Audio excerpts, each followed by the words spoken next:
বুঝতে পারছি? কবিরা গুনাহ খাঁটি তওবা না করলে মাফ হবে না। এই রমজানে আমাদের কবিরা গুনার লিস্ট আমাদেরকে করতে হবে, নিজের আমলনামার লিস্ট নিজেকে করতে হবে এবং রমজানে রোজা রেখে সওমরত অবস্থায় আল্লাহকে বলতে হবে, আল্লাহ আমি অমুক পাপ করেছিলাম, আমাকে মাফ করে দাও। আল্লাহ আমি অমুক পাপ করেছি, আমাকে মাফ করে দাও। আল্লাহ আমি অমুক পাপ করেছি, আমাকে মাফ করে দাও।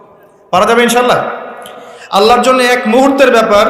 আল্লাহ পাক আপনার সমস্ত পাপকে নেকি দিয়ে পরিবর্তন করে দিবেন ইনশাআল্লাহ, যদি মুখলেসভাবে আপনি তওবা করতে পারেন। আরেকটা বিষয় থেকে যায়, সেটা হলো মানুষের সাথে জড়িত হক। অনেক সময় দেখা যায় কাউকে গালি দিয়েছি, এই জন্য সবসময় সতর্ক থাকবেন আপনার যারা যেন মানুষের হক নষ্ট না হয়। মানুষ আপনাকে গালি দেখ, থাপ্পড় মারুক, জমি আত্মসাৎ করে ফেলুক, হক নষ্ট করুক, কি করে করুক, আপনি তারটা করতে চান না। যারা করছে আপনি লাভবান। আপনি কেমন করে লাভবান? আপনি অসংখ্য নেকি পাচ্ছেন, আপনি জানছেনও না।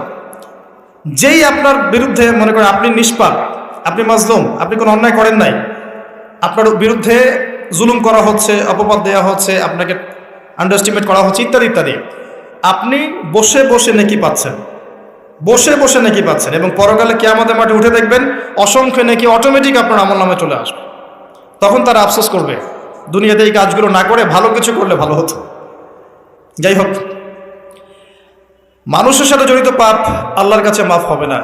এই কারণে এই রমজান মাসে ওই লিস্টের মধ্যে থাকবে আমি কার কার ক্ষতি করেছি, থাকবেই। কিন্তু যতটুকু মনে পড়ে, যতটুকু মনে পড়ে লিখে ফেলবেন, সুযোগ থাকলে সেটা ফেরত দিয়ে দিবেন।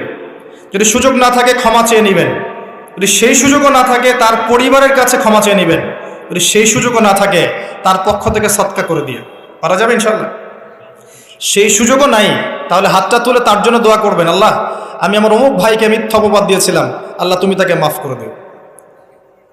আশা করা যায় আপনার গুনাহ আল্লাহ মাফ করে দিবেন ইনশাআল্লাহ।